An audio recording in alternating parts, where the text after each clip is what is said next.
Welcome you all. कैसे हैं सभी। तो दोस्तों स्वागत है आपका एक बार फिर से आपके अपने यूट्यूब चैनल यूसीआई कराला में। दोस्तों आपको मैं एक बात बता दूं, हमारी संस्था के द्वारा एक नया प्लेटफॉर्म लॉन्च किया है। ऑनलाइन प्लेटफॉर्म आपको यूट्यूब पे मिलेगा, यूसीआई कराला, यूसीआई यूसीआई कराला live.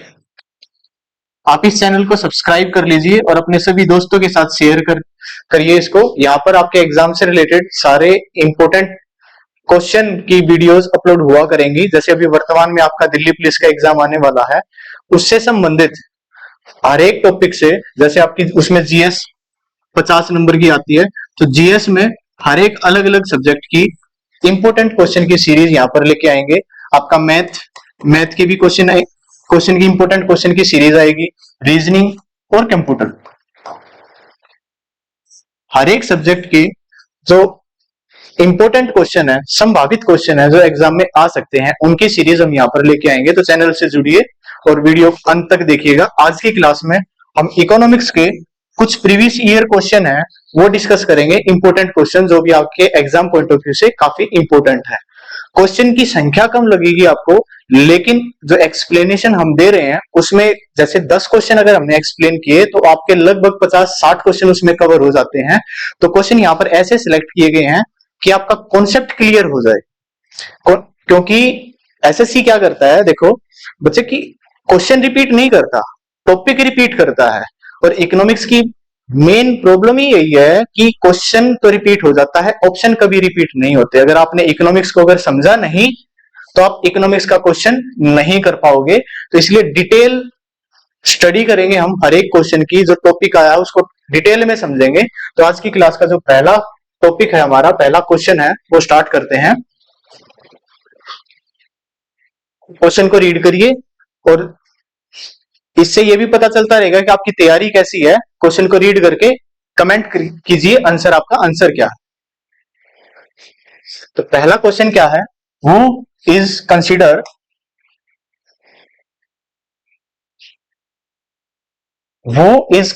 The father of modern economics. आधुनिक अर्थशास्त्र का जनक किसे माना जाता है। तो जिस बच्चे को आंसर पता है वो कमेंट बॉक्स में आंसर डालिए अपना। तो कौन है, आंसर क्या है हमारा, एडम स्मिथ। तो बच्चों एडम स्मिथ को अर्थशास्त्र के जनक कहा जाता है, अर्थशास्त्र के पिता कहा जाता है। एडम स्मिथ जो है ये एक स्कॉटलैंड के नागरिक हैं, स्कॉटलैंड के अर्थशास्त्री, इकोनॉमिस्ट और फिलोसफर।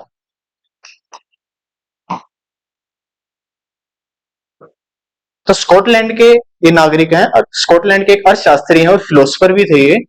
और इन्होंने एक बुक पब्लिश की थी जिसका नाम था the wealth of the nation. The wealth of the nation. वैसे ये इतना ही नाम आपका एग्जाम में आता है, पूरा नाम तो इसका an inquiry into the nature of the wealth of the nation, ये पूरा नाम है। लेकिन एग्जाम में सिर्फ इतना ही नाम देता है आपका, the wealth of the nation. और ये बुक पब्लिश हुई थी आपकी 1776 में। और एडम स्मिथ है, एडम स्मिथ का जो जन्म है वो हुआ था 1723 में, मृत्यु इनकी हो गई थी 1790 में। तो दोस्तों ये जितने भी फैक्ट हम लिख रहे हैं ये सारे के सारे एग्जाम पॉइंट ऑफ व्यू से इंपॉर्टेंट और आ चुके हैं एक बार एग्जाम में। तो अर्थशास्त्र एडम स्मिथ की बुक का नाम क्या था, an inquiry into the nature and wealth of the nation. वो पब्लिश कब हुई थी, 1776 में। जो एडम स्मिथ है वो कहां के हैं, स्कॉटलैंड के अर्थशास्त्री हैं, फिलोसफर भी हैं। एडम स्मिथ का जन्म कब हुआ था, 1723, मृत्यु कब हुई, 1790। तो पहला क्वेश्चन हमारा कंप्लीट होता है। नेक्स्ट क्वेश्चन देखते हैं हम। क्वेश्चन को रीड करिए। National bank for agriculture and rural development was established during which 5-year plan period. तो राष्ट्रीय कृषि एवं ग्रामीण विकास नाबार्ड बैंक की स्थापना किस पंचवर्षीय योजना की अवधि के दौरान हुई थी। देखो तो इसका आंसर क्या है, 6th, छठी पंचवर्षीय योजना के दौरान नाबार्ड बैंक की स्थापना हुई थी। दोस्तों जो नाबार्ड बैंक है ये एग्रीकल्चर सेक्टर को डेवलप करने के लिए एग्रीकल्चर सेक्टर को डेवलप करने के लिए इस बैंक की स्थापना की गई थी। एग्रीकल्चर सेक्टर और रूरल सेक्टर को, देखो इसको हम डेवलपमेंट बैंक बोलते हैं, डेवलपमेंट बैंक, विकास बैंक।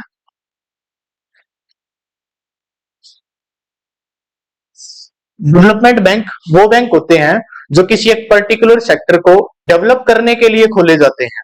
जैसे एग्रीकल्चर सेक्टर को डेवलप करने के लिए नाबार्ड बैंक की स्थापना की गई। इंडस्ट्रियल सेक्टर को डेवलप करने के लिए SIDBI, small industrial development bank of India, IDBI, industrial development bank of India.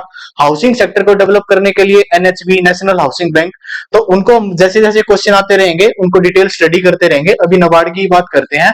तो नाबार्ड एक डेवलपमेंट बैंक है जो एग्रीकल्चर सेक्टर और रूरल सेक्टर को डेवलप करने के लिए खोला गया था। और नाबार्ड की जो स्थापना है, नाबार्ड बैंक की स्थापना, नाबार्ड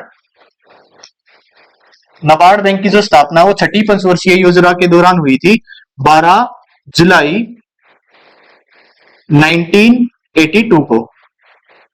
12 जुलाई 1982 को नाबार्ड बैंक की स्थापना हुई थी। नाबार्ड की फुल फॉर्म है बच्चों, ये भी एग्जाम में क्वेश्चन में आ चुकी है, national bank for agriculture and rural development, जिसको हम क्या बोलते हैं, नाबार्ड। तो नाबार्ड किस सेक्टर के लिए कार्य करता है, एग्रीकल्चर सेक्टर और रूरल सेक्टर के को डेवलप करने के लिए सारी योजनाएं नाबार्ड बनाता है। तो नाबार्ड क्या है, एग्जाम में स्टेटमेंट आई थी, तो NABARD is not a bank, is not a bank, NABARD एक बैंक नहीं है। तो क्या है NABARD, it is a refinancing agency, it is a refinancing agency. यह पुनर्वित्त करने वाली संस्था है। तो नाबार्ड डायरेक्ट पब्लिक को लोन नहीं देता, ये बैंकों को लोन देता है और बैंक पब्लिक को लोन पहुंचाते हैं। तो ये रीफाइनेंसिंग एजेंसी है जिसकी स्थापना 12 जुलाई 1982 को हुई थी। तो दोस्तों एक समिति थी, शिव नारायण समिति, 1979 में एक समिति का गठन किया गया था, शिव नारायण समिति। इसकी रिकमेंडेशन के आधार पर, इसकी सिफारिशों के आधार पर 1981 में नाबार्ड एक्ट पास किया गया, नाबार्ड एक्ट पास किया गया, जिसके तहत नाबार्ड एक्ट 1981 पास किया गया, जिसके तहत नाबार्ड बैंक की स्थापना हुई। तो नाबार्ड किसके अंडर में कार्य करता है, तो नाबार्ड गवर्नमेंट ऑफ इंडिया के अंडर कार्य करता है। नाबार्ड से पहले आरबीआई के दो डिपार्टमेंट थे, रिजर्व बैंक ऑफ इंडिया के अंडर में दो डिपार्टमेंट कार्य करते थे। पहला डिपार्टमेंट एग्रीकल्चर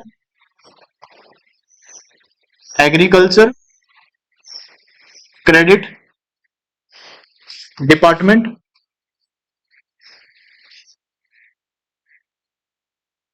दूसरा आरपीसीसी रूरल प्लानिंग क्रेडिट संघ। इन दोनों डिपार्टमेंट को मर्ज करके एक नया बैंक बना दिया गया था, नया बैंक बना दिया गया, एक नई संस्था बना दी गई जिसका नाम क्या रखा गया था, नाबार्ड। और नाबार्ड किसके अंडर में कार्य करता है, गवर्नमेंट ऑफ इंडिया। तो ये नाबार्ड से संबंधित जितने भी फैक्ट थे दोस्तों वो हम लोगों ने यहाँ पर क्लियर कर लिए। अभी नेक्स्ट क्वेश्चन की तरफ बढ़ते हैं। अभी आप कमेंट करना ना भूले, जो क्वेश्चन आपको आता है तो उससे ये पता चलता रहता है कि आपकी तैयारी कैसी चल रही है।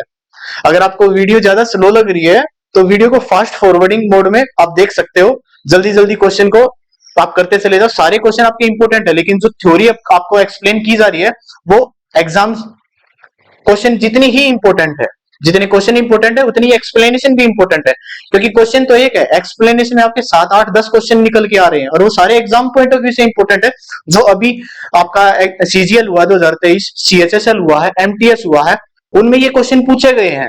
तो वो क्वेश्चन अभी आपके दिल्ली पुलिस के एग्जाम के लिए काफी इंपॉर्टेंट रोल प्ले करेंगे वहां पर। जिन्होंने वो क्वेश्चन रिपीट कर लिए, अपने याद कर लिए टॉपिक वाइज, डिटेल स्टडी करके, वो दिल्ली पुलिस में कभी मार नहीं खाएगा। 50 में से आप 35 40 के आसपास स्कोर बड़े प्यार से कर सकते हो आसानी से, और जिसने जीएस में स्कोर किया सिलेक्शन उसी का होगा। नेक्स्ट क्वेश्चन, क्वेश्चन रीड करिए। Who among the following was first governor of RBI? तो आरबीआई का पहला गवर्नर कौन है? पहला भारतीय गवर्नर, आरबीआई का पहला भारतीय गवर्नर कौन है? तो जिस बच्चे को क्वेश्चन आंसर पता है वो कमेंट बॉक्स में आंसर जरूर लिखे। आरबीआई के पहले गवर्नर कौन है? तो वो है सीडी देशमुख। सीडी देशमुख। जो सीडी देशमुख है वो आरबीआई के 3rd नंबर के गवर्नर थे, तीसरे नंबर के गवर्नर थे, जिनका टाइम पीरियड 1943 से लेकर 1949 तक। देखो डेट हमारे लिए इंपॉर्टेंट नहीं है, सिर्फ ईयर पूछता है। इतना ज्यादा डीप हम जाएंगे नहीं कि मैं आपको डेट बताऊं इसकी। अगर कई काफी सारे बच्चे जो इच्छुक हैं कि डेट जानने के, वो आप लिख सकते हो 11 अगस्त, 30 जून, लेकिन आपको 1949, लेकिन सिर्फ आपको ईयर याद रखना है, डेट याद नहीं करनी, एग्जाम में नहीं पूछी जाती। तो सीडी देशमुख आरबीआई के कौन से नंबर के गवर्नर थे? 3rd नंबर के गवर्नर थे, लेकिन फर्स्ट इंडियन गवर्नर थे। अब आरबीआई है क्या? तो आरबीआई है reserve bank of India. Reserve bank of India ये भारत का एक सेंट्रल बैंक है, केंद्रीय बैंक। तो हर एक देश का एक केंद्रीय बैंक होता है। भारत का केंद्रीय बैंक कौन है? Reserve bank of India. Reserve bank of India की स्थापना कब हुई थी? इसकी स्थापना हुई थी 1 अप्रैल 1935 को। आरबीआई का हेडक्वार्टर कहां है? हेड ऑफिस कहां है? तो इसका मुख्यालय वो है मुंबई में। मुंबई। जब इसकी स्थापना हुई थी तब इसका हेडक्वार्टर कलकत्ता में था। 2 साल बाद मुंबई शिफ्ट कर दिया गया। तो आज की डेट में आरबीआई का हेडक्वार्टर या हेड ऑफिस वो कहां है? मुंबई है। आरबीआई जब का फर्स्ट गवर्नर, पहला गवर्नर आरबीआई का वो कौन है? वह sir Osborne Smith. Sir Osborne Smith, जो 2 साल तक इसके गवर्नर रहे थे, 1935 से लेकर 1937 तक। ऑसबोर्न स्मिथ फर्स्ट आरबीआई के गवर्नर रहे थे। वर्तमान की अगर आपसे पूछे वर्तमान में आरबीआई का गवर्नर कौन है, तो वर्तमान में आरबीआई का गवर्नर शक्तिकांत दास है। शक्तिकांत दास, जो 12 दिसंबर 2018 से कार्यरत है, इनकम्बेंट कार्यरत है। तो वर्तमान में कौन गवर्नर है? शक्तिकांत दास। फर्स्ट गवर्नर कौन है? ऑसबोर्न स्मिथ, 1935 से 37। First Indian governor CD Deshmukh, period 1943 से 49। सीडी देशमुख काफी इंपोर्टेंट रोल प्ले करते हैं आपका गवर्नर में। जैसे आप पीरियड के ऊपर आप ध्यान दीजिए, 1943 से 1949। इस बीच हमारा देश क्या हो गया था? आजाद हो गया था। 15 अगस्त 1947 को हमें आजादी मिली। तो गुलाम भारत में आरबीआई का आखिरी गवर्नर कौन था? सीडी देशमुख। आजाद भारत का पहला गवर्नर कौन बना? सीडी देशमुख। और अभी लास्ट डेट देखें तो 30 जून तक रहा था। आरबीआई जब बनाया गया था, आरबीआई में जो कैपिटल है, पूंजी है, आरबीआई में जो कैपिटल है, पूंजी, वो 5 करोड़ लगाई गई थी। कैपिटल कितनी लगाई गई थी? 5 करोड़ से आरबीआई की कैपिटल जो है स्थापना, 5 करोड़ की पूंजी से उसकी स्थापना की गई थी। 1 मिनट। इसमें लगभग 4.7 करोड़ ब्रिटिशर्स का पैसा लगा था और लगभग 0.3 यानी कि 30 लाख रुपए किसके लगे थे, लगभग गवर्नमेंट के लगे थे। इस 5 करोड़ की कैपिटल को 5 लाख इक्विटी शेयर में बांटा गया था और एक शेयर की वैल्यू 100 रुपए थी, 100 रुपी ईच। तो 5 लाख इक्विटी शेयर 100 रुपए का एक, इस वैल्यू में इसको तोड़ा गया था, जिसमें से लगभग 4 करोड़ 70 लाख की जो हिस्सेदारी है वो ब्रिटिशर्स की थी और 30 लाख की हिस्सेदारी भारत सरकार की थी। तो भारत के केंद्रीय बैंक के रूप में कार्य कर रहा है, सभी बैंकों को कंट्रोल करने का काम आरबीआई करता है और वो प्राइवेट हाथों में। हमारा देश आजाद हुआ 47 में। दोस्तों, भारत सरकार ये हरगिज बर्दाश्त नहीं कर सकती थी कि हमारे देश का केंद्रीय बैंक जो पूरी इकोनॉमी को कंट्रोल करता है, देश के अंदर महंगाई को कंट्रोल करता है, मंदी को कंट्रोल करता है, सभी बैंकिंग सेक्टर को कंट्रोल करता है, वो कैसे प्राइवेट हाथों में रह सकता है। क्योंकि हम गुलाम बने, भारत में सिर्फ एक कंपनी व्यापार ही तो करने आई थी और हमें 200 सालों तक गुलाम बनाकर चलेगी। तो हम जब जैसे आजाद हुए तो हमारे पास ना तो इतना ज्यादा पैसा था, कैपिटल कम थी, पूंजी कम थी, ना हमें इतने ज्यादा पढ़े लिखे इंसान थे देश में, लिटरेसी रेट काफी लो था। तो उस समय सरकार मोस्टली सारी चीजें अपने कंट्रोल में रखना चाहती थी। तो भारत सरकार ने आरबीआई को अपने कंट्रोल में लिया। जैसे कोई सरकारी डिपार्टमेंट प्राइवेट लोगों को बेचा जाता है, उसको हम प्राइवेटाइजेशन कहते हैं। प्राइवेटाइजेशन, निजीकरण।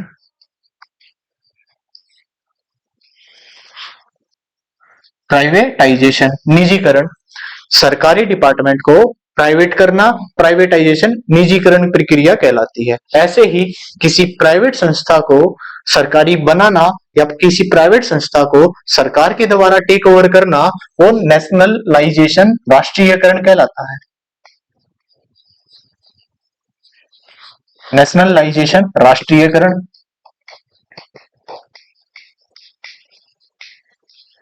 ये क्या था आपका, निजीकरण, प्राइवेटाइजेशन, निजीकरण, निजीकरण की प्रक्रिया। आरबीआई प्राइवेट हाथों में था, उसको सरकार ने टेक ओवर किया, मतलब आरबीआई का क्या किया, नेशनलाइजेशन किया। आरबीआई का नेशनलाइजेशन कब हुआ, तो वो हुआ आपका 1 जनवरी 1949। काफी समय तक ये क्वेश्चन एसएससी का पेट क्वेश्चन रहा। बहुत सारे एग्जाम में क्वेश्चन पूछा गया कि आरबीआई का नेशनलाइजेशन कब हुआ, तो कब हुआ था, 1 जनवरी 1949 को हुआ। तो आरबीआई का जब नेशनलाइजेशन हुआ, उस समय आरबीआई के गवर्नर कौन थे? अगर आपको टाइम याद है तो आप आसानी से टिक कर लेते थे, कौन थे? सीडी देशमुख। क्लियर है यहां तक? सीडी देशमुख आगे चल के हमारे देश के वित्त मंत्री बने थे और इन्हीं के द्वारा बजट को हिंदी में रिप्रेजेंट करवाया गया 1955 में, प्रिंट करवाया गया, सॉरी, 1955 में सीडी देशमुख के द्वारा ही बजट को हिंदी में भी प्रिंट करवाया गया। पहले सिर्फ इंग्लिश में प्रिंट होता था। 1955 में सीडी देशमुख हमारे देश के एक वित्त मंत्री थे और उन्होंने ही पहली बार बजट को हिंदी में प्रिंट करवाया। तो बजट को हिंदी में प्रिंट करवाने वाले फाइनेंस मिनिस्टर कौन थे? सीडी देशमुख। और ये भारत के पहले आरबीआई के गवर्नर थे और गवर्नर के में रूप में देखें तो तीसरे नंबर के गवर्नर थे। तो अभी नेक्स्ट क्वेश्चन की तरफ बढ़ते हैं। क्वेश्चन को पढ़िए, आंसर देने की कोशिश कीजिए, कमेंट बॉक्स में लिखिए अपना आंसर, क्या आंसर है आपका। तो क्वेश्चन क्या है, which of the following is the first paperless budget? Paperless budget, digital budget, digital budget, paperless budget, digital budget कौन सा है? तो कौन सा है दोस्तों इसमें से?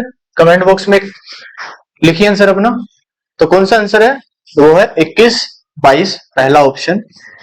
तो 2021-22 का जो बजट है वो भारत का पहला डिजिटल बजट, पेपरलेस बजट था, जो किसके द्वारा पेश किया गया था? हमारे देश की वित्त मंत्री निर्मला सीतारमण। निर्मला सीतारमण, निर्मला सीतारमण के द्वारा भारत का पहला डिजिटल बजट पेश किया गया था। और ये जो निर्मला सीतारमण है वो भारत देश की वित्त मंत्री किस डेट को बनी थी? 31 मई 2019 को। और एक बात अगर यहाँ पर एक चीज और आपकी अपडेट करूं, जो निर्मला सीतारमण है वो भारत की पहली पूर्णकालिक वित्त मंत्री है, फुल टाइम फाइनेंस मिनिस्टर, यानी कि भारत की पहली first female finance minister, first female finance minister जो कौन है? वो है निर्मला सीतारमण। लेकिन जो फर्स्ट फीमेल है तो पहली महिला भी होगी जिसने बजट पेश किया? जवाब है नहीं। तो फर्स्ट फीमेल कौन है जिसने बजट पेश किया? वो है श्रीमती इंदिरा गांधी, हमारे देश की former prime minister Indira Gandhi. Shrimati Indira Gandhi ऐसी पहली महिला है जिन्होंने बजट को पेश किया। 1971 का जो बजट है, 1971 का जो बजट है वो इंदिरा गांधी के द्वारा पेश किया गया। तो first female who represent the bill वो है इंदिरा गांधी। और ये पीएम थी उस समय, सेकंड नंबर की पीएम। पहला पीएम वो आगे डिस्कस करेंगे, क्वेश्चन आ जाएगा हमारा। वैसे तो पंडित जवाहरलाल नेहरू हैं, उनके वो फर्स्ट पीएम है जिन्होंने बजट पेश किया। इंदिरा गांधी सेकंड पीएम है। लेकिन अगर महिलाओं के तौर पर देखें तो first female who represent the bill, second female who represent the bill Nirmala Sitharaman, और first female finance minister who represent the bill तो one and only Nirmala Sitharaman. तो इंडिया का पहला पेपरलेस बजट कब हुआ था? 2021-22 में। अगर बात करें कि भारत के इतिहास में भारत का पहला बजट कब पेश किया गया था, तो देखो 1860 में बजट को इंट्रोड्यूस किया गया था कि बजट होता क्या है। लेकिन रिप्रेजेंट 1869 में किया गया था जेम्स विल्सन के द्वारा।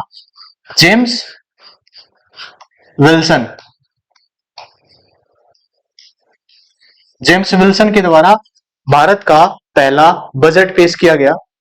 आगे क्वेश्चन करेंगे ऐसे तो आजाद भारत का पहला बजट भी, गणतंत्र रिपब्लिक इंडिया का पहला बजट भी, वो बजट चैप्टर में हम घुस जाएंगे तो इतना ज्यादा हम डीप जाते नहीं। क्वेश्चन आएगा तो उसके साथ डिस्कस कर लेंगे।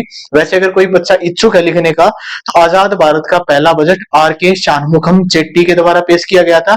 और गणतंत्र भारत का पहला बजट, रिपब्लिक इंडिया का पहला बजट जॉन मथाई के द्वारा पेश किया गया था। तो जो बच्चा इच्छुक है वो लिख सकता है। तो अभी नेक्स्ट क्वेश्चन की तरफ बढ़ते हैं। नेक्स्ट क्वेश्चन रीड कीजिए, आंसर कमेंट बॉक्स में लिखिए अपना, क्या आंसर है इसका। तो क्वेश्चन क्या है? Dena bank and Vijaya bank have been merged into which bank? तो दोनों का मर्जर किस बैंक में हुआ? तो दोनों का मर्जर हुआ था बच्चों बैंक ऑफ बड़ौदा में। दोनों का मर्जर किस में हुआ था? बैंक ऑफ बड़ौदा में हुआ था। तो दोनों का मर्जर किस में हुआ? बैंक ऑफ बड़ौदा में। जो ये मर्जर हुआ था आपका, ये हुआ था 1 अप्रैल 2019 में देना बैंक और विजय बैंक का मर्जर बैंक ऑफ बड़ौदा में कर दिया गया था। तो आप याद रखने के लिए आप ऐसे याद कर सकते हो, इनकी अल्फाबेट याद करो, देना bank and Vijaya bank merged into bank of Baroda. तो DVB आपको याद रहेगा, DVB देना bank Vijay bank merged into bank of Baroda. तो देखो जो ये मर्जर है दोस्तों, ये मर्जर किन का हुआ था? तो काफी सारे नेशनलाइज्ड बैंक थे, नेशनलाइज्ड बैंक,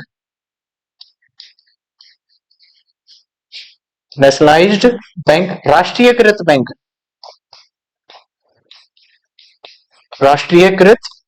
बैंक। अब राष्ट्रीयकृत मेरे को समझाने की जरूरत नहीं है, मैं ऑलरेडी आपको बता चुका हूं कि राष्ट्रीयकरण नेशनलाइजेशन होता क्या है, किसी प्राइवेट संस्था को सरकारी बनाना। तो नेशनलाइजेशन जो बैंक है वो हमारे पास 20 बैंक हुआ करते थे, लेकिन आज की डेट में अगर उनमें से देखा जाए तो केवल कितने बैंक रहते हैं? 11 बैंक रहते हैं। तो सारे बैंक मर्ज कर दिए गए। तो इसमें से पहले बैंक 1993 में हुआ था। वहां पर एक न्यू बैंक ऑफ इंडिया था, न्यू बैंक ऑफ इंडिया, उसको मर्ज किया गया था आपका पंजाब नेशनल बैंक में। उसके बाद जो मर्जर हुआ आपका वो डायरेक्ट 2019 में हुआ था, जिसमें देना बैंक और विजय बैंक को मर्जर किया गया था, मर्ज किया गया था। इसके बाद जो आपका अगला मर्जर है, ईयर ज्यादा नहीं है, ईयर एक ही है। मर्जर करने की जो घोषणा है वो अक्टूबर 2019 में ही कर दी गई थी, लेकिन मर्जर किया गया था आपका 1 अप्रैल 2020 को। तो बाकी जितने भी बैंक रहते थे, जैसे 20 बैंक थे, 20 में से एक बैंक यहां पर गया, 19 बैंक रह गए, 19 में से दो बैंक यहां पर गए आपके देना बैंक और विजय बैंक, तो कितने बैंक रह गए थे? 17। अब 17 से 11 बैंक बनाने हैं, तो कितने बैंकों का मर्जर हुआ? 6 बैंकों का मर्जर हुआ। वो कौन कौन से बैंक थे वो आगे क्वेश्चन आते रहेंगे, हम क्वेश्चन के साथ साथ डिस्कस करते रहेंगे। अगर यहीं पर अगर सारी एक्सप्लेनेशन देने लग गया ऐसे टॉपिक के ज्यादा डीप में जाकर, तो वीडियो काफी लंबी बन जाएगी। तो वे जो जितने भी 6 बैंक थे, उन बैंकों का मर्जर कब हुआ था? वो 1 अप्रैल 2020 को हुआ था। वैसे आप याद भी कर सकते हो ऐसे कि डेट अगर पूछेगा तो डेट तो आपको याद हो ही जाएगी कि 1 अप्रैल 2019 को देना बैंक और विजय बैंक, और 1993 को न्यू बैंक ऑफ इंडिया का मर्जर किस में हो गया था? पीएनबी बैंक में हो गया था। और इनके अलावा जितने भी बैंक में रहते हैं उनका सभी का मर्जर कब हुआ दोस्तों? वो हुआ है आपका 1 अप्रैल 2020 को। तो अगले क्वेश्चन की तरफ बढ़ते हैं। तो इसका आंसर हो गया हमारा option number 1, bank of Baroda. Next question read कीजिए, आंसर देने की कोशिश कीजिए। क्वेश्चन क्या है आपका, पढ़ो उसको एक बार।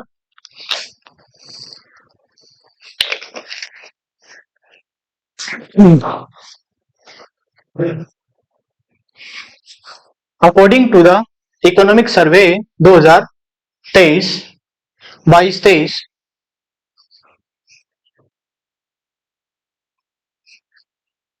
2022-23 इकोनॉमिक सर्वे के उससे India's real GDP is estimated to grow by in financial year 2023-24।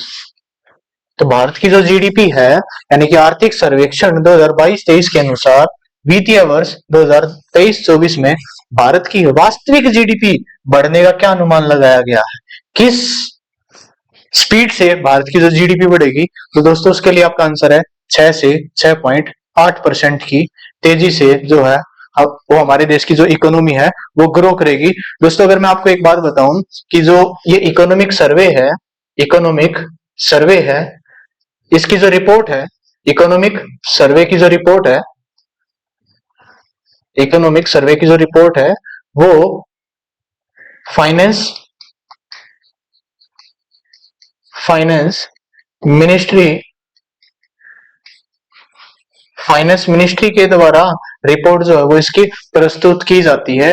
लेकिन जो इसकी जो रिपोर्ट है वो रिपोर्ट जो आपकी तैयार की जाती है वो DEA, department of economic affairs, department of economic affairs के द्वारा ये रिपोर्ट बनाई जाती है। और डीईए का दोस्तों जो आपका हेड है वो है chief economic adviser, chief economic adviser, chief economic adviser. तो जिस भी बच्चे को पता है आज की डेट में चीफ इकोनॉमिक एडवाइजर 2023 में भारत का चीफ इकोनॉमिक एडवाइजर कौन है, उसका नाम एक बार कमेंट करना, कमेंट करके बताओ एक बार जल्दी, सीईए चीफ इकोनॉमिक एडवाइजर कौन है?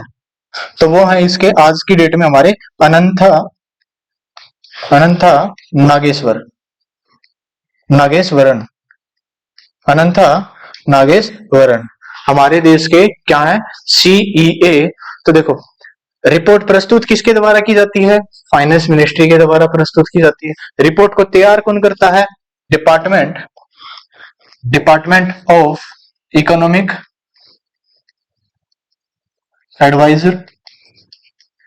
तो डिपार्टमेंट ऑफ इकोनॉमिक एडवाइजर के जो हेड है वो कौन है? CEA, chief economic adviser. जो अभी वर्तमान में 2023 में वो कौन है? हमारे अनंथा नागेश्वरन। एक बार ये रिपोर्ट आपकी इसको पीडीएफ दिखाता हूं आपको इसकी एक बार।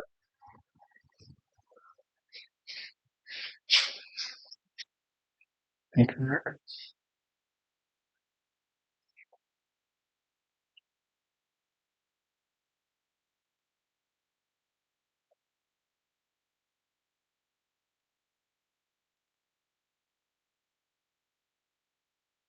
दोस्तों पूरे इकोनॉमिक सर्वे की एक पीडीएफ है, तो अभी सारी पीडीएफ हम यहाँ पर डिस्कस नहीं करेंगे, बहुत ज्यादा लंबी वीडियो बन जाएगी। जो भी हमारे काम की वीडियो है, काम की काम का डाटा है, जो भी क्वेश्चन कर रहे थे सिर्फ उससे संबंधित हम क्वेश्चन यहाँ पर डिस्कस करेंगे और वही चीजें आपको दिखाऊंगा।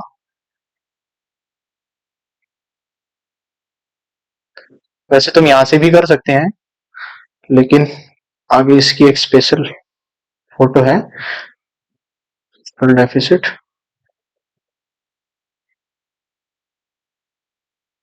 कहाँ गया, ये आ गया।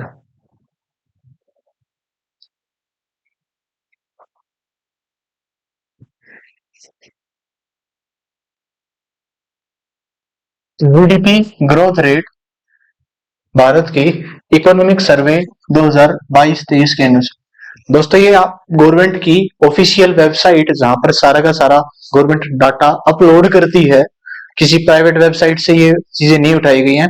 तो मेन ओरिजिन जहां है, जहां सरकार सारा का सारा डाटा डालती है अपना सारा इकोनॉमिक सर्वे का, वहां से ये वीडियो उठाई गई है, ये पीडीएफ उठाई गई है। तो 2023-24 के अनुसार भारत की जो जीडीपी है वो वृद्धि दर कितने का अनुमान लगाया गया है, 6 से 6.8%। वही क्वेश्चन था, इससे पहले आपके एग्जाम में ये काफी बार ये क्वेश्चन पूछा गया था। 2022-23 में भारत की जीडीपी कितनी रही थी, तो वो रही थी 7%। 21-22 में भारत की जीडीपी कितनी रही थी, 8.7%। और 2020-21 में जब कोरोना चल रहा था तो जीडीपी ग्रोथ, देखो जीडीपी ग्रोथ, जीडीपी वृद्धि दर, जीडीपी का मतलब क्या होता है, जीडीपी का मतलब क्या होता है, एक देश के अंदर कितना सामान बन रहा है। जैसे अगर बात करें, जैसे एक फैक्ट्री है, एक फैक्ट्री के अंदर 4 चीजें बनाई गई या 10-100 चीजें बनाई गई, और एक चीज 10 रुपए की थी, तो उस फैक्ट्री ने एक दिन में कितने रुपए का प्रोडक्शन कर दिया, 1000 रुपए का प्रोडक्शन कर दिया। तो जैसे वो फैक्ट्री नहीं, अगर एक देश होता तो उस देश में कितने रुपए का प्रोडक्शन हुआ है, 1000 रुपए का प्रोडक्शन हुआ है। तो कोरोना पीरियड, और अगली बार उसने 100 की बजाय 120 चीजों का प्रोडक्शन किया, तो कितने रुपए का प्रोडक्शन किया, 1200 का। लेकिन अगर बाई चांस अगर प्रोडक्शन गिर जाता, 100 की बजाय अगर प्रोडक्शन 70 का हो जाता, इंटू में 10 करते, रेट अगर उतना ही रहता, तो प्रोडक्शन कितने का होता, 700 का। तो 1000 से प्रोडक्शन क्या हो गया, गिर गया, कितना गिर गया, 300 गिर गया। कितने पर, 1000 रुपए पर। इंटू में 100% निकालने के लिए, तो कितना परसेंट आ गया, 30%।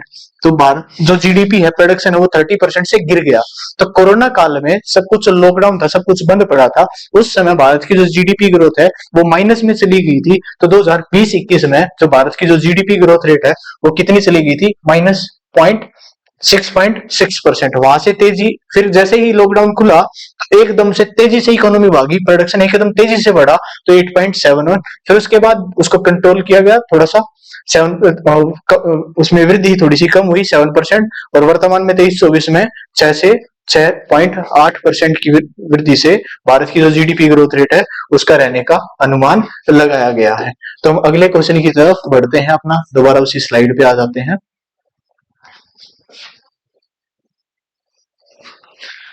ये क्वेश्चन हो गया हमारा, तो इसका आंसर क्या था हमारा, ऑप्शन नंबर 4, 6 से 6.8%। अब नेक्स्ट क्वेश्चन की तरफ बढ़ते हैं। क्वेश्चन पढ़िए, आंसर दीजिए इसका। As per the Union Budget 2023-24, the fiscal deficit in 2023-24 is estimated to be what percentage of GDP?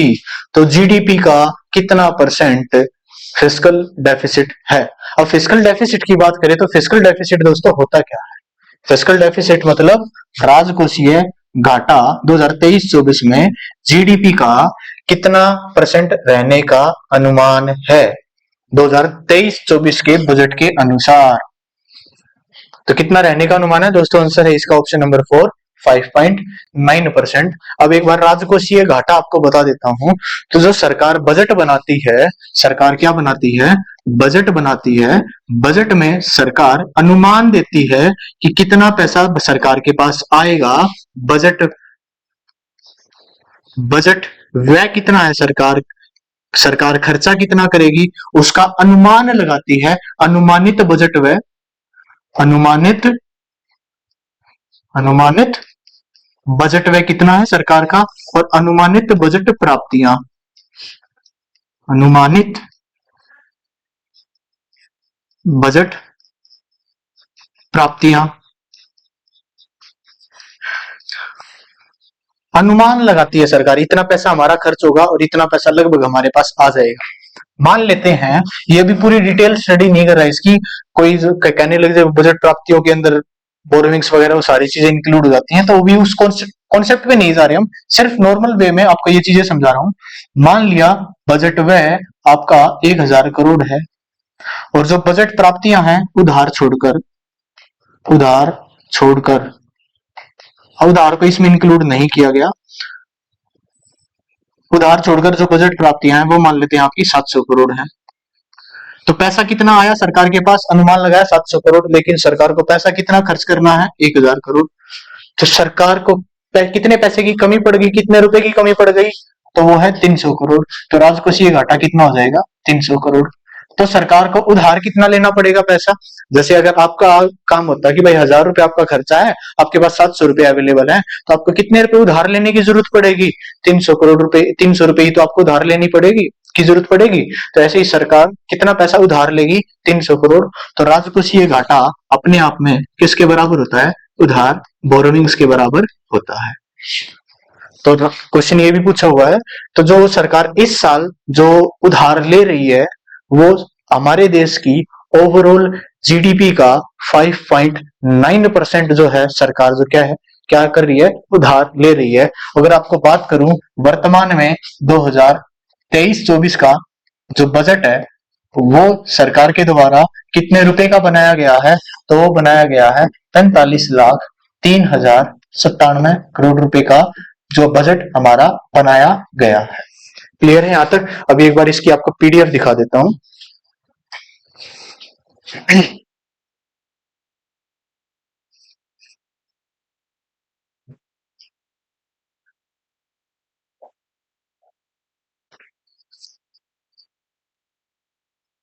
दोस्तों ये आपका यूनियन बजट की पूरे का पूरा इन्फोग्राफिक्स है, बाइलिंगुअल।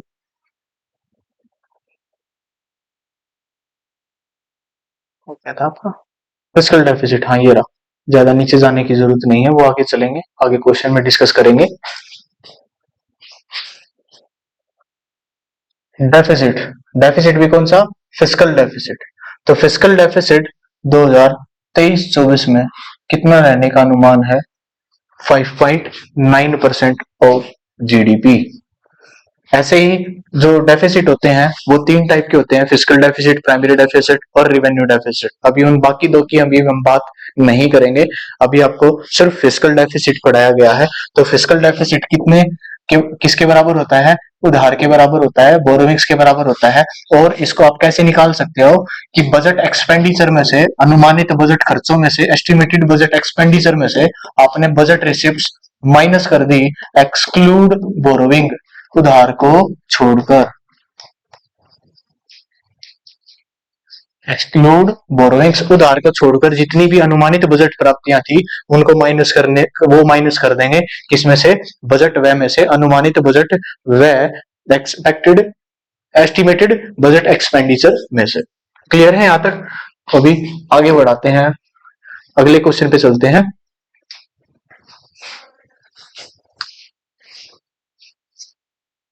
नेक्स्ट क्वेश्चन है हमारा, रीड कीजिए एक बार, कमेंट कीजिए अपना answer. What is the repo rate given by monetary policy committee. What is the repo rate नहीं, यहां पर इन्फ्लेशन रेट, महंगाई दर, इन्फ्लेशन रेट,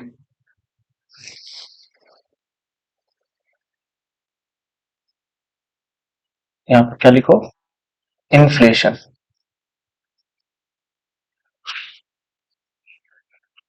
यहां पर रेपो दर नहीं, मुद्रास्फीति, मुद्रास्फीति दर जो है कितना टारगेट किया गया, को कितना टारगेट किया गया मॉनेटरी पॉलिसी कमेटी के द्वारा।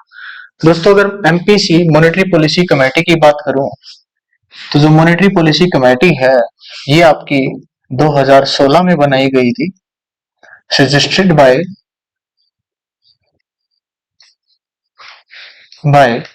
उर्जित पटेल, उर्जित पटेल।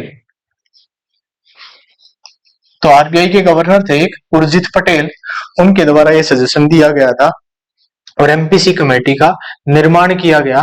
और उस एमपीसी कमेटी जो मॉनेटरी पॉलिसी कमेटी है उसके द्वारा जो इन्फ्लेशन रेट है दोस्तों वो कितना टारगेट रखा गया, तो वो जिस बच्चे को पता है ऑप्शन आंसर डालिए, तो वो कितना परसेंट है 4%। तो आंसर हमारा 4%। महंगाई दर कितने परसेंट पे कंट्रोल रखने का टारगेट रखा है मॉनेटरी पॉलिसी कमेटी के द्वारा, वो है 4%। तो इसको हम उर्जित पटेल कमेटी भी बोलते हैं। और एमपीसी जो कमेटी है उसमें जो टोटल मेंबर है, कुल सदस्य हैं, वो 6 सदस्य होते हैं, जिसमें से 3 फ्रॉम आरबीआई, 3 फ्रॉम आरबीआई, 3 सदस्य आरबीआई से और 3 member appointed by government of India. 3 सदस्यों की नियुक्ति भारत सरकार के द्वारा की जाती है। और इस एमपीसी में जो डिसीजन है वो मेजोरिटी के आधार पर लिया जाता है। Decision taken on the ground of majority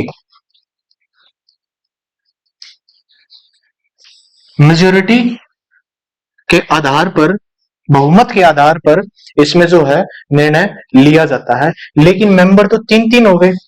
अगर कई बार मामला अगर टाई हो जाता है तो उस समय क्या किया जाता है, तो आरबीआई जो इसका जो गवर्नर होता है, एमपीसी कमेटी का जो चेयरमैन है, चेयरपर्सन या चेयरमैन, वो कौन है, आरबीआई का गवर्नर। और वर्तमान में आरबीआई का गवर्नर कौन है, शक्तिकांत दास। वो ऑलरेडी हम डिस्कस कर चुके हैं, 12 दिसंबर 2018 को उनकी नियुक्ति की गई थी। तो जो कास्टिंग वोट है, निर्णायक मत, casting vote is taken by governor of RBI, is taken by governor of RBI। तो निर्णायक मत जो है वो किसके पास है, आरबीआई के गवर्नर के पास है। अगर मामला टाई हो जाता है तो गवर्नर जिस साइड वोट डाल देगा वही निर्णय आपका एप्लीकेबल होगा। और इस एमपीसी कमेटी के द्वारा जो इन्फ्लेशन रेट है हमारी, वो कितना परसेंट टारगेट रखी गई है, 4%। मतलब इकोनॉमी में आप 4% के हिसाब से महंगाई को बढ़ाओ। अगर 2% ऊपर चली जाती है कोई दिक्कत नहीं, टारगेटेड है वो भी। अगर 2% नीचे चली जाती है तो भी कोई दिक्कत नहीं। मतलब हमारे देश की इकोनॉमी को में जो महंगाई दर है वो 2% से लेकर 6% के बीच में रखने का टारगेट है। और बीच में अगर कांस्टेंट रखनी है तो कांस्टेंट कितना परसेंट पे रखेंगे, 4% पे उसको कंट्रोल करने का काम करेंगे। अगर ऊपर निकलती है तो नीचे खींचती है, नीचे जाती है तो उसको ऊपर खींचा जाता है। महंगाई दोस्तों, कितने लोग ये समझते हैं कि महंगाई बुरी होती है? महंगाई बुरी नहीं होती, महंगाई अच्छी होती है। महंगाई अच्छी कैसे होती है? महंगाई कब आती है दोस्तों, जब रेट बढ़ते हैं चीजों के। हम सभी तो बोलेंगे ना कि महंगाई आ रही है, चीजों का रेट लगातार बढ़ता जा रहा है। अब ये सोच के देखो थोड़ा सा कि रेट कब बढ़ता है, जब हम चीजों को ज्यादा खरीदते हैं, जब चीजों की डिमांड ज्यादा करते हैं, जब तो रेट बढ़ेगा। अगर कोई खरीदेगा नहीं तो डिमांड रेट कैसे बढ़ेगा? तो जब आप लोग ज्यादा सामान खरीदते हो तभी तो रेट बढ़ता है चीजों का। अगर आप ज्यादा नहीं खरीदोगे तो रेट कैसे बढ़ेगा? और आप ज्यादा कब खरीदते हो? आपके पास पैसा ज्यादा होगा तब खरीदोगे या कम होगा तब खरीदोगे? ऑब्वियसली आपके पास पैसा ज्यादा होगा तभी तो चीजों की डिमांड ज्यादा होगी। अब पैसा बुरा किसको लगता है? आपको भी अच्छा लगता है, हमें भी अच्छा लगता है। पैसा बुरा किसको लगता है? तो हमारे पास ज्यादा पैसा होगा तो हमारी डिमांड बढ़ेगी तो महंगाई आएगी। और दूसरी बात, इसको पॉजिटिव पॉइंट ऑफ व्यू से देखें, डिमांड बढ़ने से प्रोडक्शन क्या होगा, बढ़ेगा। डिमांड इंक्रीज हो जाती है तो प्रोडक्शन भी क्या होता है, बढ़ता है। और प्रोडक्शन बढ़ने से एम्प्लॉयमेंट लेवल, रोजगार का लेवल क्या हो जाता है, बढ़ जाता है। और अनएम्प्लॉयमेंट, बेरोजगारी का लेवल क्या हो जाता है, गिर जाता है। तो भारत सरकार के द्वारा बेरोजगारी को कम करने के लिए एकमात्र उपाय ये भी है कि उनको क्या बढ़ानी चाहिए, इन्फ्लेशन, महंगाई। और महंगाई बढ़ाने के लिए यही तो रीजन है कि हर साल आप लोगों की सैलरी जो है वो क्या बढ़ाई जाती है, सैलरी क्या की जाती है, बढ़ाई जाती है, ताकि आपके पास धीरे धीरे पैसा बढ़ता रहे, आपकी डिमांड बढ़ती रहे। डिमांड बढ़ेगी तो प्रोडक्शन भी बढ़ेगा, और प्रोडक्शन बढ़ेगा, एम्प्लॉयमेंट लेवल, रोजगार का लेवल भी बढ़ जाएगा, जिससे बेरोजगारी का लेवल क्या हो जाएगा, गिर जाएगा। क्लियर है?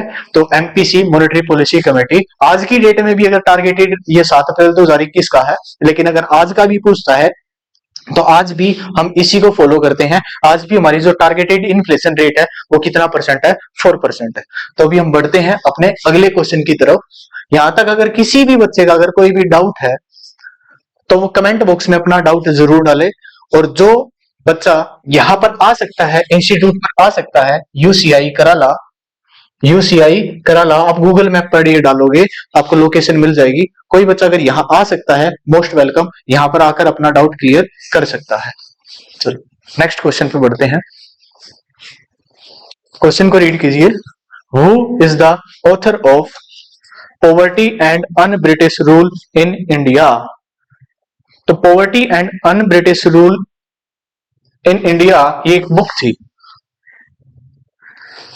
इस बुक के राइटर कौन है?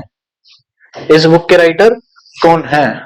तो वो है दादा भाई नारोजी, ऑप्शन नंबर 3। तो दादा भाई नारोजी और poverty and un British rule in India नामक बुक के राइटर हैं।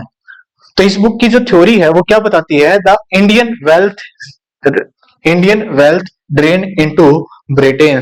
कैसे भारत की जो संपत्ति है वो ड्रेन होती जा रही है, यहां से निकलती जा रही है, कहां? ब्रिटेन में। वो इस बुक में समझाया गया था। तो ये बुक के राइटर कौन है? दादा भाई नारोजी, जिनको हम grand old man of India के नाम से भी जानते हैं। The grand old man of India नामक उपाधि भी किनको मिली हुई है? दादा भाई नारोजी को मिली हुई है, जिनको हम अनऑफिशियल एम्बेसडर ऑफ इंडिया भी बोलते हैं। अनऑफिशियल एम्बेसडर ऑफ इंडिया भी इन्हीं को बोला जाता है। एम्बेसडर ऑफ इंडिया भी इन्हीं को बोला जाता है। ये इंडियन नेशनल कांग्रेस के ये प्रेसिडेंट रह चुके हैं 3 बार, 1886, 1893 और 1906। और कौन से नंबर के ये प्रेसिडेंट थे अगर वो लिखोगे आप तो सेकंड नंबर के प्रेसिडेंट थे 1886 में, 9th नंबर के प्रेसिडेंट बने दोबारा 1893 में, और आप 22वें नंबर के प्रेसिडेंट बने आपके 1906 में। तो दादा भाई नारोजी जो है वो इंडियन नेशनल कांग्रेस के प्रेसिडेंट भी रह चुके हैं, दूसरे नंबर के, 9वें नंबर के और 22वें नंबर के। 3 बार राष्ट्र प्रेसिडेंट रह चुके हैं इंडियन नेशनल कांग्रेस के, 1886 में, 1893 में और 1906 में 22वें नंबर के प्रेसिडेंट वो रहे थे। और जो ये बुक है poverty and un British rule in India, ये बुक पब्लिश कब हुई थी आपकी? ये हुई थी 1901 में, सन 1901 में इस बुक को पब्लिश किया गया था। और आपको एक और इंटरेस्टिंग फैक्ट इनका मैं बताऊं तो दादा भाई नारोजी के द्वारा पहली बार first report on national income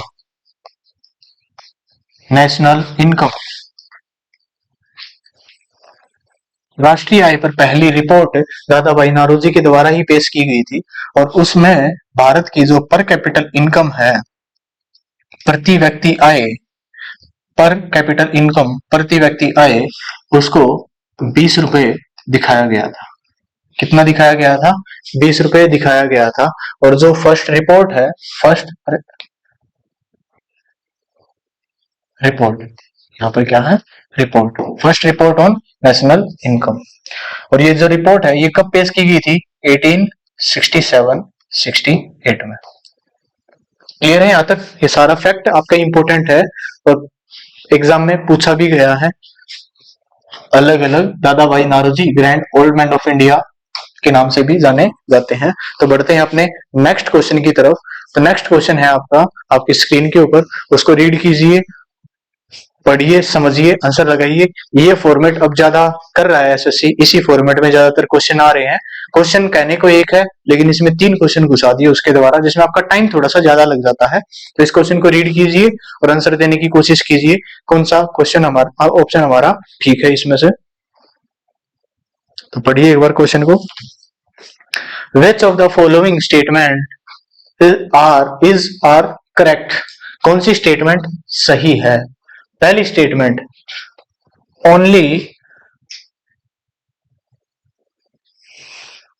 only marketed goods are considered while estimated the GDP.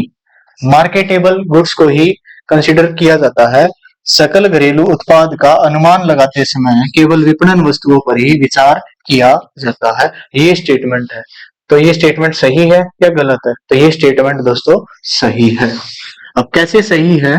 तो जीडीपी का मतलब क्या होता है? जीडीपी का मतलब क्या होता है? एक देश की घरेलू सीमा के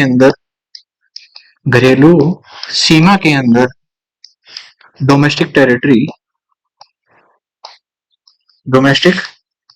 टेरिटरी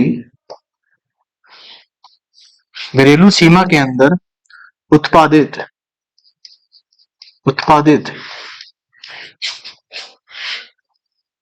अंतिम वस्तुएं एवं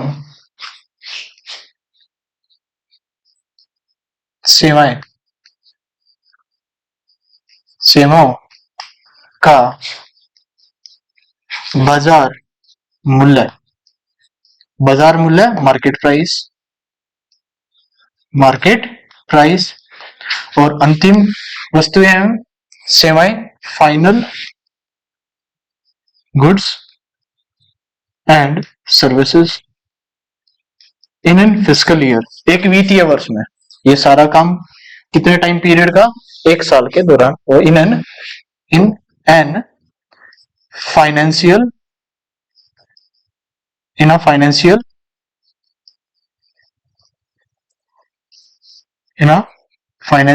ईयर, एक वित्तीय वर्ष में एक देश की घरेलू सीमा के अंदर उत्पादित सभी अंतिम वस्तुएं एवं सेवाओं का बाजार मूल्य शामिल किया जाता है किसमें? जीडीपी में। और उनका कौन सा मूल्य? बाजार मूल्य। तो यहां पर यही था मार्केटेड गुड्स, तो बिल्कुल ठीक। Second, the work done by a woman at her own home is outside the preview of GDP. बिल्कुल ठीक कि जो घर में जो महिला काम करती है, उस महिला के द्वारा किए गए काम को आप जीडीपी में शामिल नहीं करते। तो ये स्टेटमेंट सही अगर यहाँ पर होता कि शामिल करते हैं, तो ये स्टेटमेंट भी आपकी गलत हो जाती कि एक महिला द्वारा अपने घर में किया जाने वाला काम जीडीपी के दायरे से बाहर होता है। बिल्कुल सही बाहर होता है, क्योंकि हम उस चीज को कैलकुलेट नहीं कर सकते, उसको हम इंक्लूड नहीं करेंगे कि एक देश में कितना प्रोडक्शन हो रहा है, महिलाओं के द्वारा जो प्रोडक्शन किया जा रहा है या सर्विस दी जा रही है, वो जीडीपी में इंक्लूड नहीं होती। थर्ड स्टेटमेंट जो हमारी, in estimating of GDP only final goods और सर्विसेज आर कंसीडर। तो बिल्कुल ठीक, उत्पादित अंतिम वस्तुओं को ही शामिल किया जाता है, फाइनल गुड्स एंड सर्विसेज को ही इंक्लूड किया जाता है। तो ये बात भी बिल्कुल ठीक है। तो आंसर है हमारा ऑप्शन नंबर 1 ए। पहली, दूसरी, तीसरी तीनों स्टेटमेंट ठीक है। अब ये फाइनल गुड्स एंड सर्विसेज ये एक्चुअल में होती क्या है? तो मैं एक बार इसको क्लियर कर रहा हूं, जिसको लिखना है वो लिख लीजिए एक बार। तो फाइनल गुड्स एंड सर्विसेज ये होता क्या है? तो दोस्तों दो तरह के गुड्स होते हैं, एक है फाइनल गुड्स और दूसरा है इंटरमीडिएट गुड्स। देखो इंटरमीडिएट गुड्स हर वो गुड्स है जिसको हम एज अ कच्चे माल के रूप में प्रयोग कर सकते हैं, एज अ रॉ मटेरियल जिसको हम प्रयोग कर सकते हैं कच्चे माल के रूप में। ऐसे गुड्स जिनका प्रयोग किया जा सकता है उनको हम इंटरमीडिएट गुड्स कहते हैं। ऐसे जो कोई भी गुड्स लगा लो आप, अगर उसका कच्चे माल के रूप में आप प्रयोग कर रहे हो तो वो आपके लिए इंटरमीडिएट गुड्स है।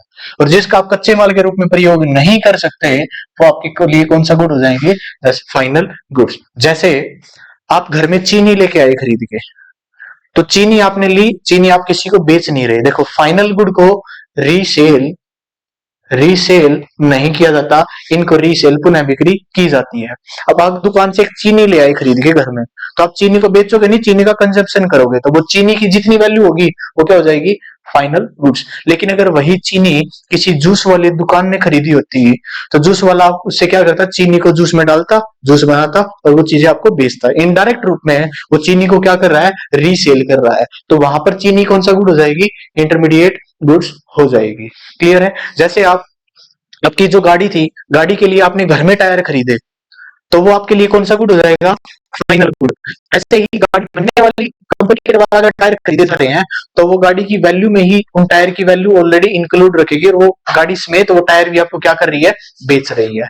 तो कंपनी के लिए जो टायर है वो इंटरमीडिएट गुड है, अगर आप प्राइवेट अपना घर में ले रहे हो तो आपके लिए क्या हो जाएगा, फाइनल गुड हो जाएगा। तो फाइनल गुड को रीसेल नहीं किया जाता, पुनः बिक्री नहीं करेंगे, और जिनकी पुनः बिक्री होती रहेगी लगातार, उस चीज से कोई दूसरी बनाए या उसी को बेचें, तो वो सारे के सारे गुड्स कौन से होते हैं, इंटरमीडिएट गुड होते हैं। तो जब गुड्स बिकना बंद हो जाता है, तब उसकी जो वैल्यू होती है उसी को हम क्या बोलते हैं, फाइनल गुड्स बोलते हैं। और जीडीपी के लिए जो वैल्यू चाहिए, जीडीपी में जिस भी प्रोडक्ट की वैल्यू चाहिए, उसकी फाइनल वैल्यू को कंसीडर किया जाता है। जैसे अभी एग्जांपल लिया था ना, आप जैसे पेन का एग्जांपल ले लेते हैं, जिस पेन से आप लिख रहे हो, तो कितने लोग ये मानते हैं कि जितने रुपए का भी पेन है, 10 रुपए का पेन है चाहे 20 रुपए का पेन है, जिस भी मेटल का वो बना हुआ है, उस मेटल की वैल्यू उस रुपए में इंक्लूड नहीं है। तो जो वो मेटल है, उस मेटल का जो रेट है या वो मेटल है, वो कौन सा गुड है आपके लिए, इंटरमीडिएट गुड है। लेकिन जो पेन है आपने परचेज कर लिया, आप उसका यूज कर रहे हो, आप उसको बेचोगे नहीं, तो वो आपके लिए क्या हो जाएगा, फाइनल गुड हो जाएगा। तो जो वो पेन का रेट है, उसी रेट में उस मेटल की वैल्यू ऑलरेडी इंक्लूड है। इसीलिए जीडीपी का वैल्यू को इंक्लूड करते लिए, जीडीपी की वैल्यू निकालने के लिए हम फाइनल गुड्स की वैल्यू को इंक्लूड करते हैं, ना कि इंटरमीडिएट गुड की वैल्यू के ऊपर। अगर हम रीसेल करेंगे तो वैल्यू ऐड होगी, वैल्यू बढ़ेगी या नहीं बढ़ेगी, वैल्यू एडेड। जैसे आप दुकानदार हो, 2 रुपए की चीज ला रहे हो खरीद के, तो 2 रुपए से ज्यादा ही बेचोगे ना, तो अगली बार रीसेल करते हैं तो वैल्यू भी क्या होती है, ऐड होती है। तो फाइनल गुड की वैल्यू ऐड नहीं होती, क्योंकि रीसेल ही नहीं करते तो वैल्यू कैसे ऐड होगी। तो जितनी वैल्यू ऐड होनी थी वो हो चुकी। एक गुड जब बना था, जब से लेकर जब तक वो फाइनल यूज में नहीं आया, यूज करने वाला कोई भी हो, प्रोड्यूसर कंज्यूमर कोई भी हो, जैसे एक मेडिकल शॉप के दौरान के अंदर एक फ्रिज खरीदा गया, तो वो फ्रिज वहां पर क्या होगा, फाइनल गुड होगा या इंटरमीडिएट गुड होगा, वो वहां पर फाइनल गुड होगा। क्योंकि मेडिकल शॉप वाला आपको फ्रिज नहीं बेचता, तो वो फ्रिज की क्या नहीं करेगा, आपको रीसेल नहीं करेगा। जितने का वो फ्रिज लाया था उसकी वो वैल्यू को बढ़ाएगा नहीं, वैल्यू ऐड नहीं होगी उसमें, क्योंकि वो रीसेल ही नहीं करा, तो वैल्यू ऐड कैसे होगी। तो वहां पर वो फ्रिज क्या होगा, फाइनल गुड होगा। ऐसे ही अगर एग्जांपल ले लें, taxi purchase by taxi driver, एक टैक्सी परचेज की गई, एक कार परचेज की गई टैक्सी ड्राइवर के द्वारा, तो वो कौन सा गुड होगा, फाइनल होगा या इंटरमीडिएट होगा। तो वो दोस्तों फाइनल गुड ही होगा, क्योंकि टैक्सी ड्राइवर आपको टैक्सी नहीं बेचता, टैक्सी से वो सर्विस बेचेगा अपनी, लेकिन टैक्सी नहीं बेचेगा, टैक्सी को वो कार को वो रीसेल नहीं करेगा, तो इसीलिए वो क्या हो जाएगा, फाइनल गुड हो जाएगा। क्लियर है। ऐसे ही अगर मोबाइल डीलर के द्वारा मोबाइल परचेज किए गए, अब मोबाइल डीलर परचेज है मोबाइल, तो वो क्या हो जाएगा, इंटरमीडिएट, क्योंकि वो उसको क्या करेगा, रीसेल करेगा। जितने का मोबाइल लाया था खरीद के, अब उससे वो महंगा बेचेगा, तो उसकी रीसेल करेगा। तो मोबाइल डीलर ने मोबाइल परचेज किया तो इंटरमीडिएट गुड। यही मोबाइल अगर आपने परचेज किया होता तो वो गुड कौन सा हो जाता, फाइनल गुड हो जाता। तो जीडीपी में जो वैल्यू इंक्लूड की जाती है वो फाइनल गुड की वैल्यू को इंक्लूड किया जाता है, ना कि इंटरमीडिएट गुड की वैल्यू को, क्योंकि इंटरमीडिएट गुड की वैल्यू ऑलरेडी इंक्लूड होती है किसमें, फाइनल गुड में। तो ये क्वेश्चन हो गया हमारा। अब बढ़ते हैं हम नेक्स्ट क्वेश्चन की तरफ। Which of the following is an indirect tax in India? निम्नलिखित में से कौन सा भारत में अप्रत्यक्ष कर है। तो आंसर कमेंट में कीजिए अपना। देखो आप जब तक कमेंट करोगे ना, हमें ये लगता रहेगा, क्लास में तो आप बता देते हो, आप बोलते रहते हो, हमें सुनता रहता है, यहाँ पर सुनाई तो हमें देगा नहीं, हमें सिर्फ दिखाई देगा। तो हमें ये लगता रहे कि हाँ आप क्लास में इंटरेस्टेड हो, क्लास लेने में जो हम आप मेहनत कर रहे हैं, आपके सपने को पूरा करने के लिए ये मेहनत कर रहे हैं हम लोग, क्योंकि हम आपका सपना नहीं है, अब वो हमारा सपना हो चुका है। अगर आप हमारे पास आ गए हो, तो वो हमारा सपना है आपको नौकरी पे लगवाना, आपका एग्जाम क्लियर करवाना। तो आप कमेंट कीजिए, उससे हमें ये लगता है कि हाँ हमारी जो मेहनत है वो थोड़ा सा रंग ला रही है, हमें अच्छा लगता है। तो कौन सा टैक्स है हमारा? वो है GST. GST goods and service tax, वस्तु एवं सेवा कर। तो जीएसटी होता क्या दोस्तों? तो भारत में जितने भी इनडायरेक्ट टैक्स थे उन सभी को कंबाइन करके एक टैक्स बना दिया गया। The combination of all indirect tax, वो कौन है? जीएसटी। सभी अप्रत्यक्ष करों का एकीकृत रूप जीएसटी है। तो इनडायरेक्ट टैक्स कौन सा हो गया? जीएसटी। ये इसकी डेफिनेशन में है। क्लियर है यहां तक? अब जैसे इसमें, अब ये इनडायरेक्ट टैक्स है, इनडायरेक्ट अप्रत्यक्ष कर। आगे बढ़ने से पहले एक बार इसी को देखते हैं, अप्रत्यक्ष कर होता क्या है। इससे क्वेश्चन आए आपके एग्जाम में, सीजीएल में भी, सीपीओ में भी, दिल्ली पुलिस में भी, जो पिछला 2017 में एग्जाम हुआ था उसमें भी अप्रत्यक्ष कर। अगर किसी बच्चे ने प्रीवियस ईयर क्वेश्चन पढ़े होंगे तो वो समझ रहा होगा कि मैं क्या बोल रहा हूं। तो अप्रत्यक्ष कर होते क्या है? जिसमें incidence of tax and impact of tax, करापात और कराघात। करापात और कराघात। इंसिडेंस ऑफ टैक्स का मतलब क्या होता है? टैक्स को लागू करना। इम्पैक्ट ऑफ टैक्स, टैक्स का भुगतान करना। आप ऐसे भी समझ सकते हो। दोनों अलग अलग व्यक्ति होते हैं। ये पेन एक फैक्ट्री के अंदर बना, फैक्ट्री के ऊपर टैक्स लगाया सरकार ने, फैक्ट्री वाले ने एक दुकानदार को बेचा, तो जितना पैसा सरकार ने इन फैक्ट्री वाले से लिया था वो टैक्स का पैसा इस पेन के ऊपर जितना भी था वो उस दुकानदार से ले लिया। उस दुकानदार ने वो पेन आपको बेच दिया, तो जितना भी उस दुकानदार ने टैक्स के रूप में पे किया था प्लस अपना प्रॉफिट भी, वो सारा का सारा किससे लेगा? आपसे लेगा। तो इनडायरेक्ट रूप में लेने वाला टैक्स, इनडायरेक्ट रूप से लगने वाला टैक्स, ऐसा टैक्स जिसमें इंसिडेंस ऑफ टैक्स और इम्पैक्ट ऑफ टैक्स दोनों अलग अलग व्यक्ति के द्वारा बियर किए जाते हैं, तो वो टैक्स कौन से होते हैं? इनडायरेक्ट टैक्स होते हैं। अब जैसे आप कुछ भी सामान ला रहे हो बाजार से खरीद के, आप जीएसटी पे करते हो ना, तो सरकार ने आपके ऊपर जीएसटी थोड़ी लगाया था, उस प्रोडक्ट के ऊपर लगाया था। उस प्रोडक्ट को कोई भी खरीदे, चाहे अमीर हो गरीब हो कोई भी हो, XYZ, मेल हो फीमेल हो, कोई मतलब नहीं, चाहे बच्चा हो चाहे बूढ़ा हो, कोई भी जो को खरीदेगा वो टैक्स देगा।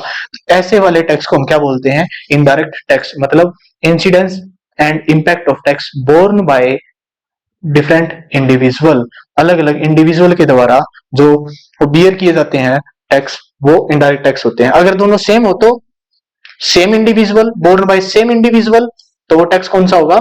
तो वो होगा बच्चों डायरेक्ट टैक्स, प्रत्यक्ष कर। तो प्रत्यक्ष कर कौन से होते हैं? जहां पर इंसिडेंस ऑफ टैक्स और इम्पैक्ट ऑफ टैक्स दोनों सेम इंडिविजुअल के द्वारा बियर किए गए हैं। जिसकी इनकम, उसी के ऊपर इनकम टैक्स लगाया सरकार ने, गरीबों से इनकम टैक्स नहीं लिया। क्यों? सरकार डायरेक्ट इंपोज कर रही है आपके ऊपर, तो डायरेक्ट इंसिडेंस आप ही के ऊपर लगा रही है सरकार, इम्पैक्ट आप ही के ऊपर पड़ेगा, जिसकी इनकम है उसी को टैक्स देना पड़ेगा, तो वो टैक्स कौन सा हो जाता है? Direct tax. तो यहां पर जो कैपिटल गेन टैक्स है, अगर आपकी कैपिटल बढ़ेगी तो आप ही टैक्स दोगे, तो ये डायरेक्ट टैक्स है। ऐसे ही कॉर्पोरेशन टैक्स, जो कंपनी प्रॉफिट कमाएगी वही कंपनी प्रॉफिट के ऊपर जो टैक्स दिया जाता है वो कॉर्पोरेट टैक्स होता है। तो ये भी कौन सा टैक्स हो गया? Direct tax. ये भी डायरेक्ट टैक्स। ऐसे इनकम टैक्स जिसके ऊपर लगाया उसी ने पे किया, तो ये भी कौन सा है? Direct tax. तो यहां पर सिर्फ एक बच गया, जीएसटी। जो सामान खरीदेगा सिर्फ वो टैक्स देगा, जिसने सामान नहीं खरीदा वो टैक्स नहीं देगा। तो ये कौन सा हो गया? Indirect tax. तो यहाँ पर जो आंसर, हमारा आंसर है वो ऑप्शन नंबर बी। तो उम्मीद करता हूं आपको डायरेक्ट और इनडायरेक्ट टैक्स दोनों का मतलब समझ में आया होगा। और यहाँ तक हम लगभग 11 क्वेश्चन हम कंप्लीट कर चुके हैं, 11 क्वेश्चन हमारे हो गए। वैसे कहने में ये क्वेश्चन संख्या जो है आपको कम लग रही होगी, लेकिन जो फैक्चुअल चीजें आपको लगवाई हैं उसमें लगभग 50 से ऊपर क्वेश्चन हम डिस्कस कर चुके हैं ऑलरेडी। तो इसके बाद हम इसी प्रोसेस को, जो हम श्रृंखला को आगे बढ़ाएंगे अगली क्लास में। तो मिलते हैं आपसे अगली क्लास में। जब तक के लिए आप चैनल वीडियो को देखते रहिए। जो आपको कोई भी डाउट है आपका तो कमेंट करके जरूर बताइए हमें, जिससे हमें पता लग जाए। ये सारे क्वेश्चन हम डिस्कस करेंगे बच्चों आपके साथ। 50-100 क्वेश्चन हम लोग डिस्कस करेंगे। अभी वर्तमान में तो हमारे पास इतने ही अवेलेबल हैं, तो ये करेंगे। अगली स्लाइड जो भी आ जाएगी उसमें हम अच्छे क्वेश्चन, आपके एग्जाम पॉइंट ऑफ व्यू से मोस्ट इंपोर्टेंट क्वेश्चन हम आप लोगों के लिए लेके आएंगे। तब तक वीडियो को लाइक कीजिए, कमेंट कीजिए, शेयर कीजिए, चैनल को सब्सक्राइब करना ना भूलें। मिलते हैं आपसे अगली क्लास में।